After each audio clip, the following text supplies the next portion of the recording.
Hello everyone, my name is Hemant उपरे। स्वागत करता हूं आपके अपने चैनल मैग्नेट ब्रेन्स पे। सर जो प्रोवाइड करता है quality education with full course content के साथ, जो सीबीएसई ने आपको दिया हुआ है। सर मिलेगा भाई, मिलेगा, सब मिलेगा। और सर एक और धमाकेदार सेशन की शुरुआत कर रहा हूं। जैसे कि मैंने आपको कल बताया था, मॉलिक्युलैरिटी ऑफ रिएक्शन, भैया उसका पार्ट 1 खत्म कर दिया था। देखिए आपके सामने प्रेजेंट करता हूं मॉलिक्युलैरिटी ऑफ रिएक्शन पार्ट 2।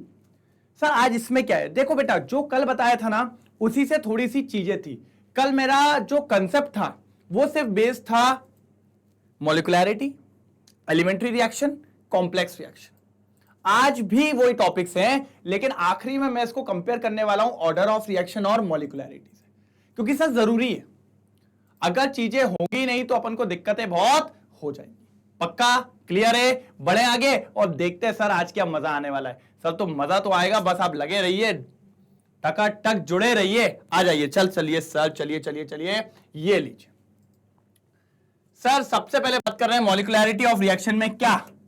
सर जी क्या, देखो आजा बाबू, जल्दी आजा। ठीक है sir, complex reaction proceed through a series of step each involving 1 or 2 or more than 3 reactants molecule। बात समझ में आ रहा है?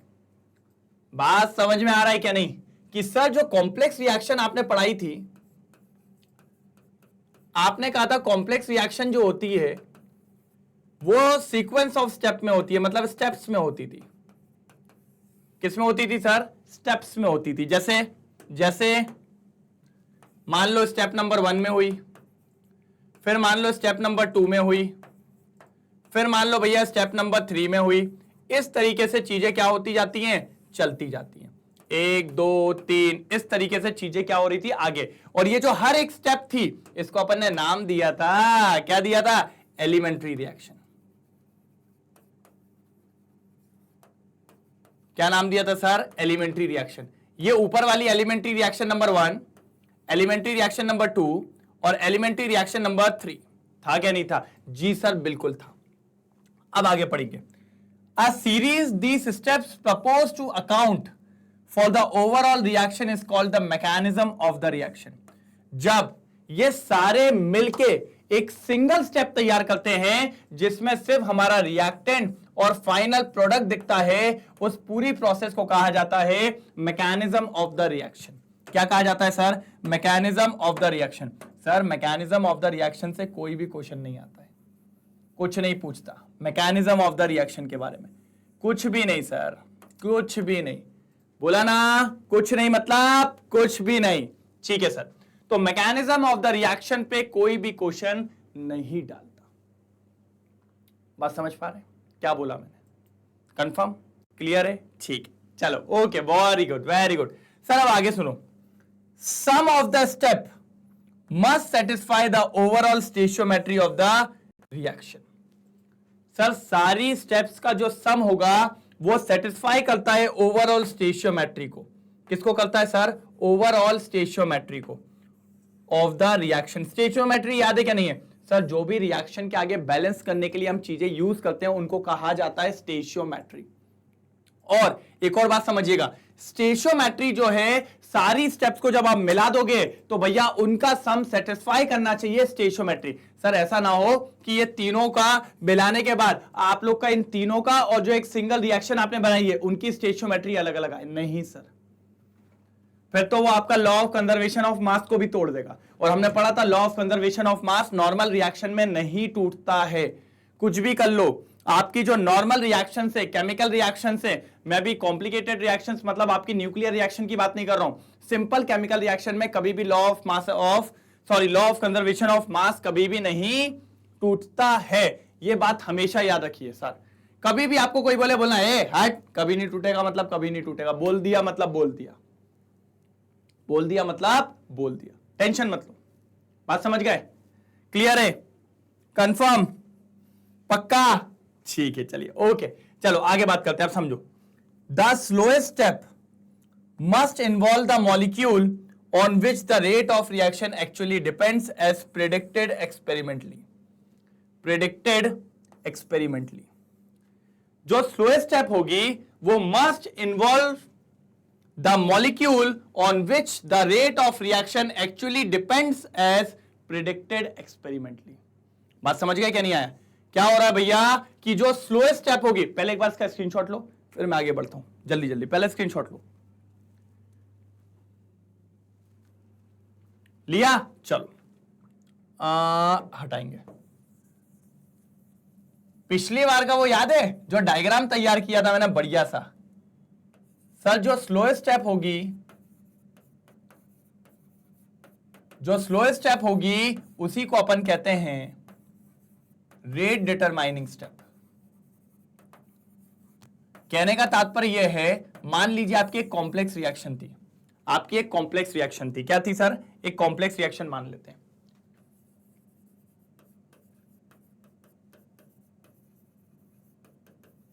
ठीक है, आपकी एक कॉम्प्लेक्स रिएक्शन थी, 3 स्टेप में हो रही थी। पहले ए से बी बना, फिर बी से सी बना, और फिर सी से डी बना। ठीक है, ये 3 स्टेप थी। लिख लेते हैं। Step 1, step 2, step 3। Step 1, step 2, step 3। हमने कहा अच्छी बात है, अब आगे बताओ, आगे बताओ।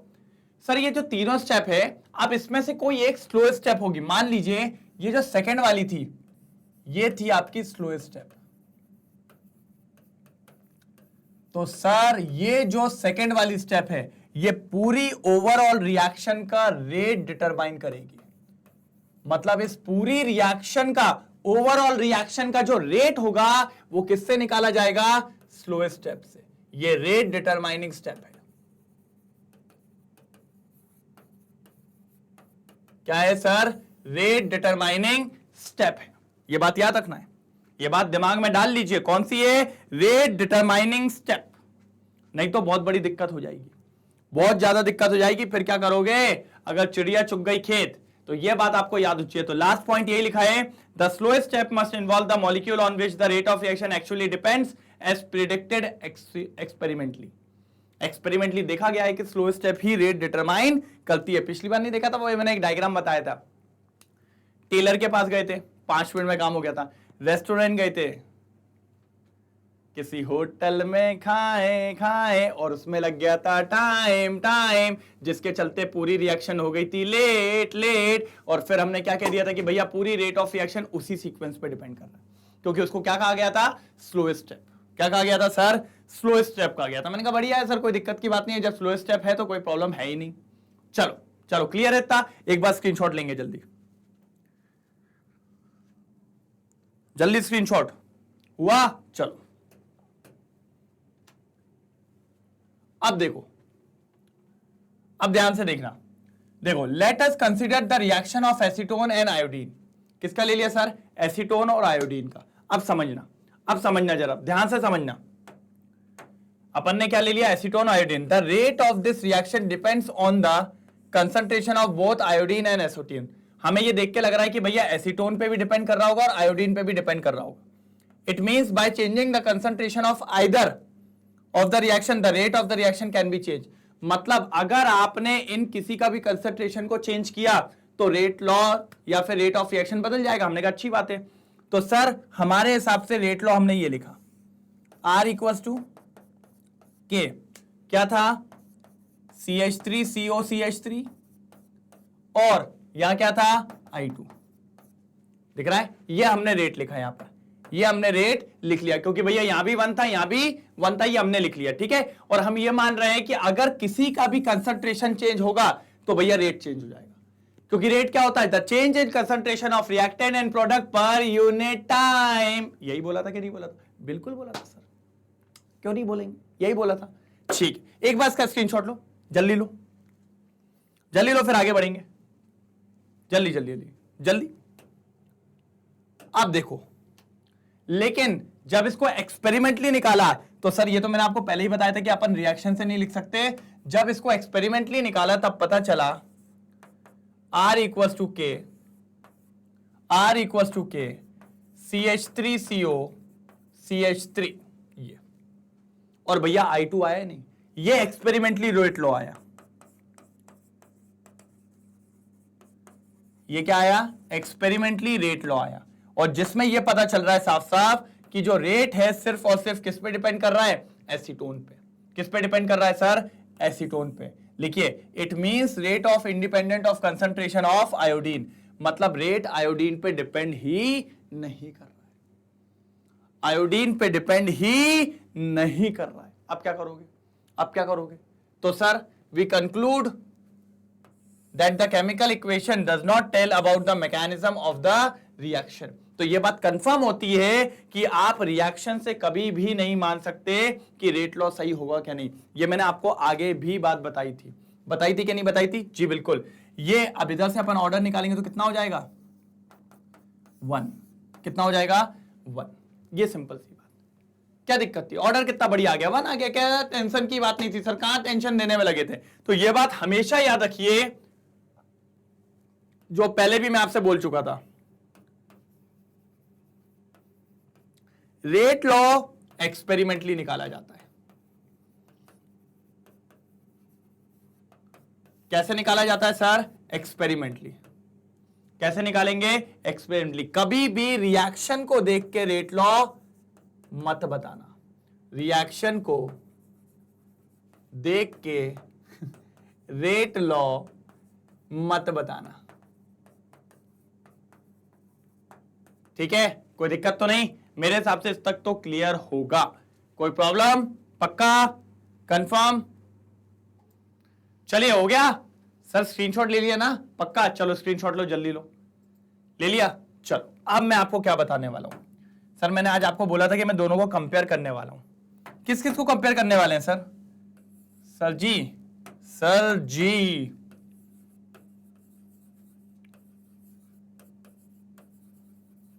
ऑर्डर ऑफ रिएक्शन और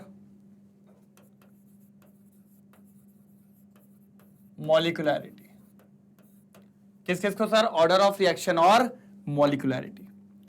सर अब ऑर्डर ऑफ रिएक्शन क्या होता है, ये तो आपने हमें पहले ही बता दिया था कि सर जो भी रेट लॉ में ऊपर पावर्स होती हैं उनका सम कर दो तो क्या निकल के आ जाता है, ऑर्डर ऑफ रिएक्शन। एग्जांपल देख लेते हैं। जैसे एक रेट लॉ दे दिया R equals to K, A की पावर 2 और B की पावर 1। ये आपको क्या दे दिया, रेट लॉ। मैंने दिया भैया, मैंने दिया, टेंशन मत लो, रेट लॉ मैंने दिया है। जब मैंने दिया तो फिर कोई दिक्कत की बात नहीं है। तो सर यहां पर कितना दिख रहा है, 2, यहां पर कितना दिख रहा है, 1।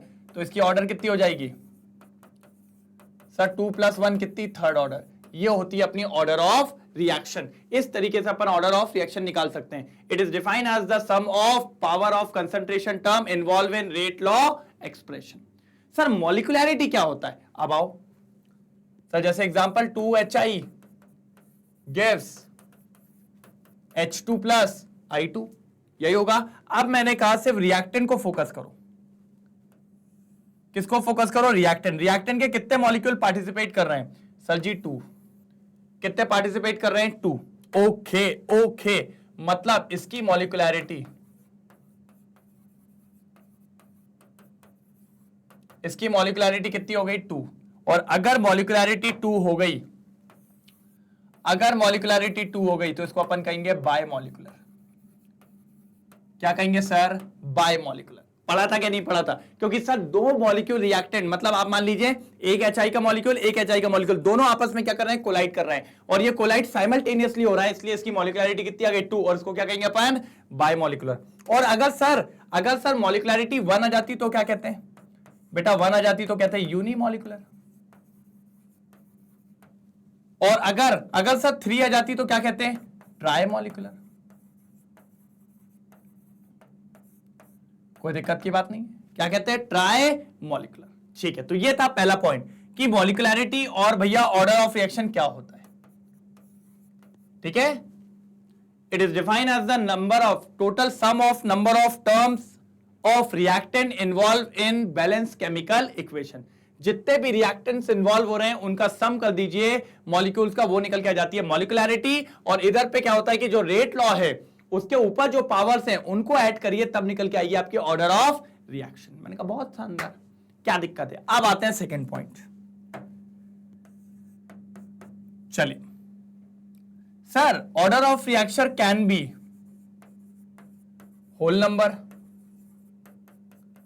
देखो होल नंबर आया, can be fraction and 0।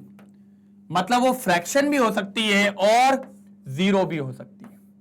Example बताएंगे सर? मैंने कहा ठीक है। ये देखिए, ये एक रेट लॉ दिया है, ए की पावर कितनी है? 0 है। क्या है बेटा? 0 है। तो ये कौन सी ऑर्डर की है? 0 ऑर्डर रिएक्शन।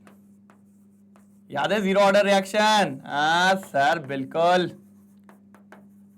क्या है सर? 0 order reaction. अब इसको और अच्छे से लिखेंगे तो इसको क्या लिख सकते हैं? R इक्वल्स टू के। तो सर बात यही है कि जो आपकी ऑर्डर ऑफ रिएक्शन होती है वो आपकी होल नंबर भी हो सकती है, वो आपकी फ्रैक्शन भी हो सकती है, और वो आपकी क्या हो सकती है? 0 भी हो सकती है। क्या हो सकती है? 0 होल नंबर, 0 और फ्रैक्शन। कोई दिक्कत? कोई दिक्कत? पक्का? कंफर्म? ठीक है, ठीक है। देखिए जरा बढ़िया, कोई दिक्कत? हमेशा ऑर्डर ऑफ रिएक्शन आपकी होल नंबर भी होगी, फ्रैक्शन भी होगी और 0 भी होगी। सर इसका क्या होगा? वो डायलॉग नहीं है, इसका तब तेरा क्या होगा कालिए।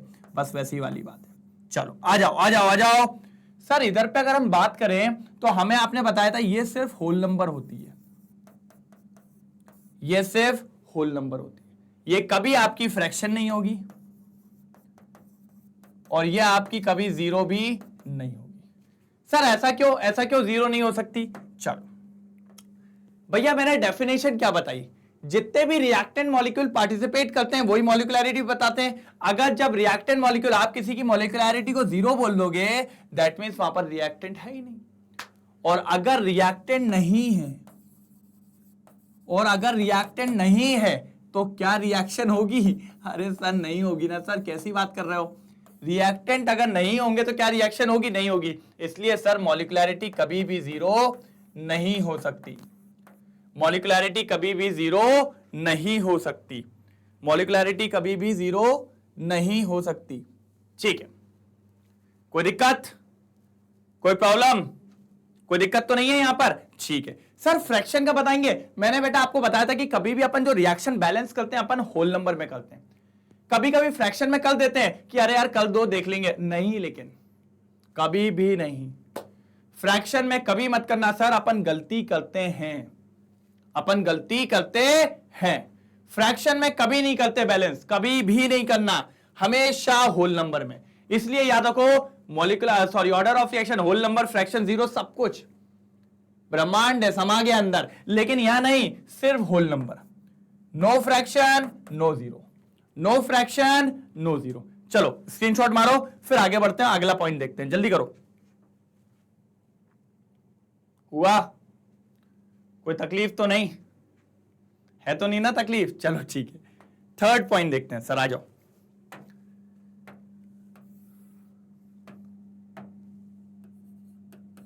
सर ये ऑर्डर ऑफ रिएक्शन है, नहीं तो आप बोलो सर ये कहां लिख रहे हो?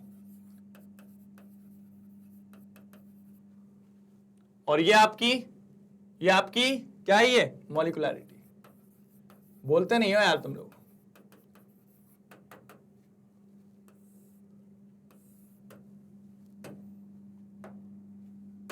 ये ऑर्डर ऑफ रिएक्शन और मॉलिक्युलैरिटी।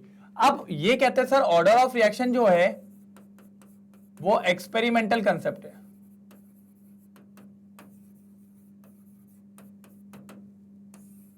क्या है सर? एक्सपेरिमेंटल कंसेप्ट है। लेकिन जब मैं मॉलिक्युलैरिटी की बात करता हूं तो सर ये थ्योरेटिकल कंसेप्ट है।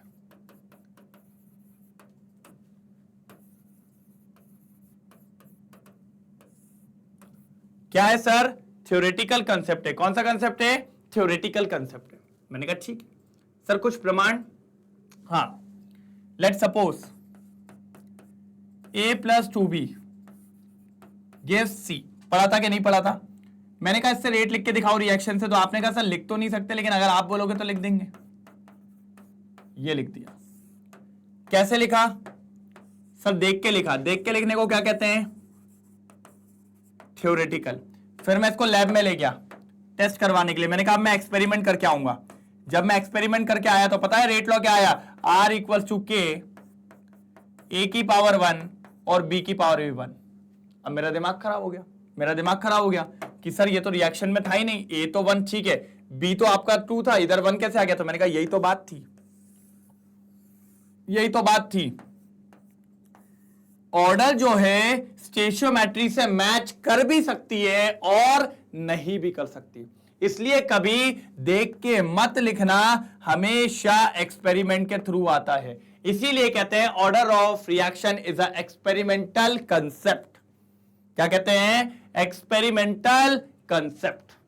हमेशा याद रखिए, हमेशा दुनिया में हमेशा ऑर्डर ऑफ रिएक्शन होती है एक्सपेरिमेंटल कंसेप्ट। आगे चलते हैं, आगे चलते हैं, किसकी बात करते हैं? थ्योरेटिकल कंसेप्ट की।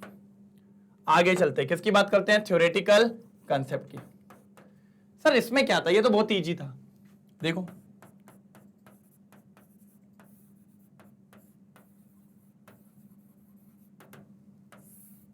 दिख रहा है, A+2B गिव्स प्रोडक्ट, दिखा? अब समझो, सर कोई बोले इसकी मॉलिक्युलरिटी निकाल के बताओ, तो ध्यान से देखो, A के आगे क्या लगा है? 1, B के आगे क्या लगा है? 2, तो 1 + 2 कितना हो गया? 3, मतलब ये हो गया सर ट्राई मॉलिक्यूलर।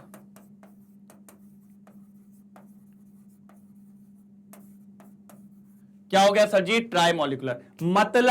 मतलब भैया मॉलिक्युलरिटी जो होती है वो कौन सा कंसेप्ट होती है सर जी? Theoretical concept. कौन सा कंसेप्ट होती है? Theoretical concept. कौन सा कंसेप्ट होती है? Theoretical concept.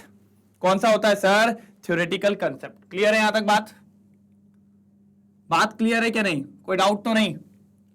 कोई भी दिक्कत हो तो बता दो, कोई भी दिक्कत, कोई भी दर्द, कोई भी दिक्कत, जल्दी बोलो यार, जल्दी, समय नहीं है, समय नहीं है। पक्का क्लियर है? Theoretical concept, experimental concept clear है कि नहीं? जी सर बिल्कुल क्लियर है जी, धन्यवाद सर, क्लियर है, क्लियर है। मैंने कहा ओके ओके। चलो सर अब देखते हैं अपन इन सबका एक साथ पूरा डिफरेंस, क्योंकि सर ये डिफरेंस काम का है, ये डिफरेंस काम का है, ये डिफरेंस आता है, ये डिफरेंस आता है और आएगा। चलो पहले स्क्रीनशॉट ले लो, नहीं तो बोलोगे सर स्क्रीनशॉट नहीं लेने दिया। लो ठीक है। हाँ वैसे तो अभी एक और पॉइंट है, पहले वो बता देता हूं फिर चलते हैं। यही बता देता हूं सर, मॉलिक्युलरिटी जो होता है, मॉलिक्युलरिटी जो होता है ये सिर्फ एलिमेंट्री रिएक्शंस के लिए होता है।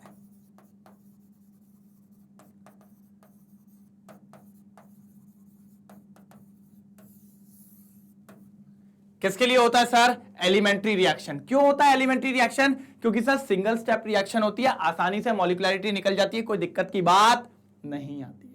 लेकिन क्या सर अगर आप बात करो ऑर्डर ऑफ रिएक्शन की, तो sir order of reaction complex के लिए भी होती है, क्योंकि सर एक्सपेरिमेंटल कंसेप्ट है, एक्सपेरिमेंटल कंसेप्ट तो कहीं से भी निकाला जा सकता है, और एलिमेंट्री के लिए भी होती है। तो सर ऑर्डर ऑफ रिएक्शन दोनों के लिए हो सकती है, complex as well as elementary, लेकिन मॉलिक्युलरिटी सिर्फ किसके लिए होती है? एलिमेंट्री रिएक्शन के लिए। किसके लिए होती है सर?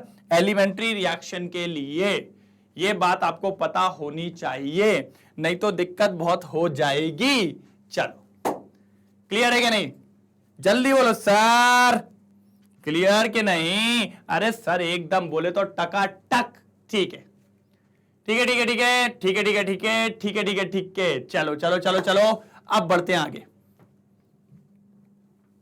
हाँ सर ये तो हो गया था, ये लीजिए, मैंने यही कहा था, यही डिफरेंस मेरे को आपको आज बताना था। सर ये बहुत इंपॉर्टेंट है, याद रखेंगे अच्छे से। सर ऑर्डर ऑफ रिएक्शन और मॉलिक्युलरिटी ऑफ रिएक्शन जो मैंने बताया ना, बस वही है।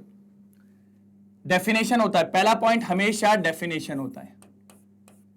चलो बेटा ऊपर चलो। हाँ, sum of the concentration term on which the rate of reaction actually depends, ये उसकी डेफिनेशन है कि जो रेट लॉ में टर्म्स इन्वॉल्व होते हैं उनकी पावर्स को एडअप कर दोगे तो क्या निकल के आ जाता है? Order of reaction. क्या निकल के आ जाता है? Order of reaction. इधर आओ, number of reactant that must collide with one another simultaneously so as to result in chemical reaction. Sir molecularity का मतलब जो जो मॉलिक्यूल एक साथ साइमल्टेनियसली रिएक्ट करेंगे उनका जो सम होगा जिसके वजह से वो केमिकल रिएक्शन होगी उसी को कहते हैं मॉलिक्युलैरिटी। क्या कहते हैं? मॉलिक्युलैरिटी। इधर आओ। Order of reaction can be whole number, fractional और जीरो। मतलब होल नंबर भी होगी, फ्रैक्शनल भी होगी और जीरो भी होगी। Always a whole number, always a whole number. ना ये फ्रैक्शन होगी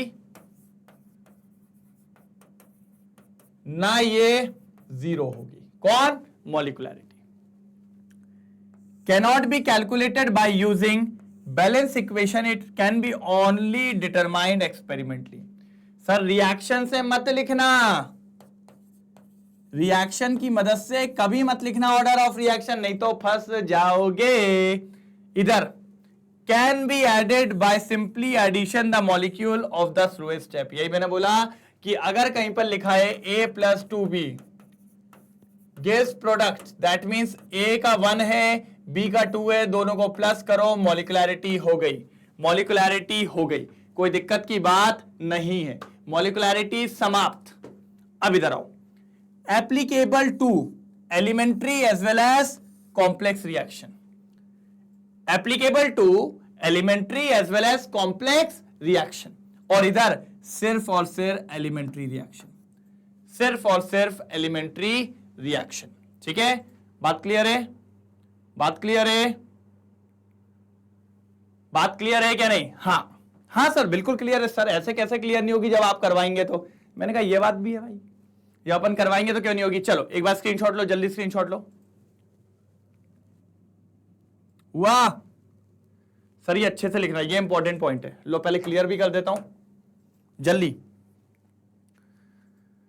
तो सर आज मेरे को आपको यही करवाना था, ऑर्डर ऑफ रिएक्शन एंड मॉलिक्युलैरिटी के बीच में डिफरेंस।